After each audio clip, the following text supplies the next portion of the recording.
Hello Nintendo Wii here, welcome to episode 25 of Retro Gamer Week. This week we're going to be taking a look at one of the craziest games on the Mega Drive, or Genesis. That is Thunder Force 3. One of the maddest games you'll ever find on any system. When I first got this game I had no idea what to expect. This is actually the first game I played in the Thunder Force series. I was completely blown away by the crazy action that goes on in this game. It's just so fast, it's so ridiculously over the top. You just can't help but stare at it and probably die after a few seconds, but stare at it and just get fixated on how fast and smooth and fun and everything this game is.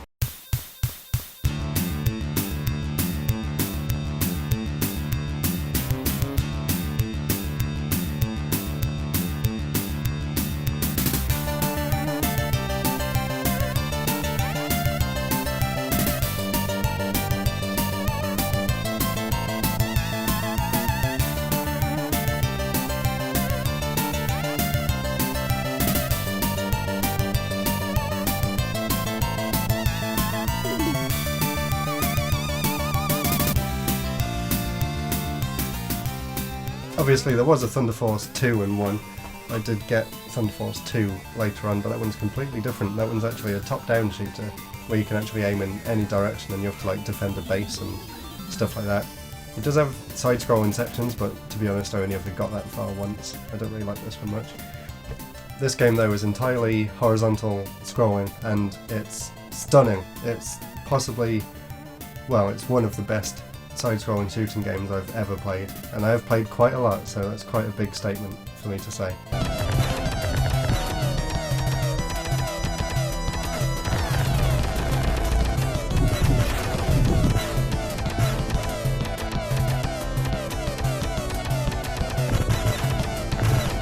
There was also Thunder Force 4, which came out a few years later, and it does improve on a lot of things from 3. But in my opinion, 3 is still the best in the series.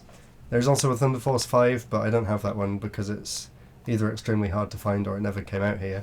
I can never really tell, but Thunder Force 4 is amazing, but Thunder Force 3, just watch this. Hopefully you'll be as amazed as I was.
So the game has some fantastic power-ups.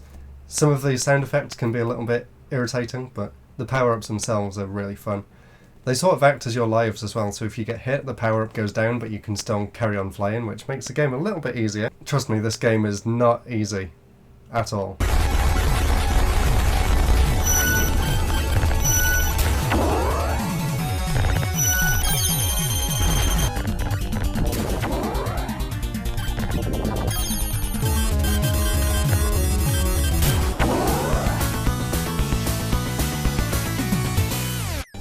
It takes a lot of trial and error to actually get anywhere in this game because some of it's down to enemy patterns and things like that, as you would expect from these sort of arcade games at the time. Surprisingly, I found out last year there is actually a SNES version of Thunder Force 3, which was released on the Famicom called Thunder Spirits.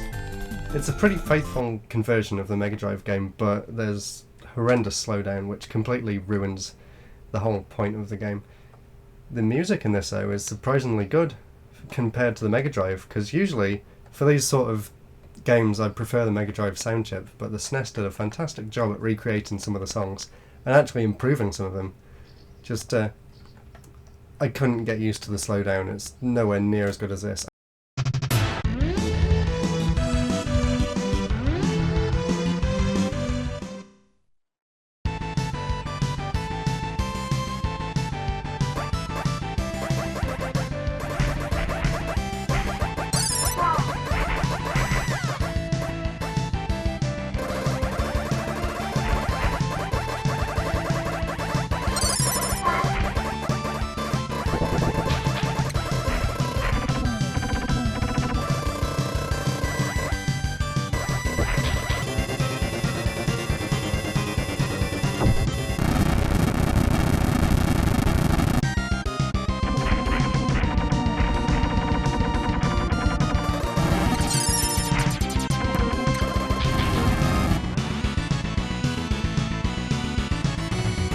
and also it gets rid of the level select.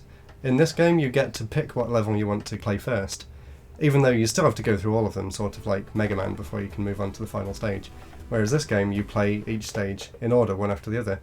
Although, to be honest, most of the time when I play this one, I usually pick the stages in order anyway, because they do seem to go from easiest to hardest. But this game is right up there in my top 5 shooting games ever. Definitely recommend this one if you have a Mega Drive or a Genesis. And they are region free, so it doesn't matter which one you've got. Thanks for watching episode 25, see you next week. Goodbye.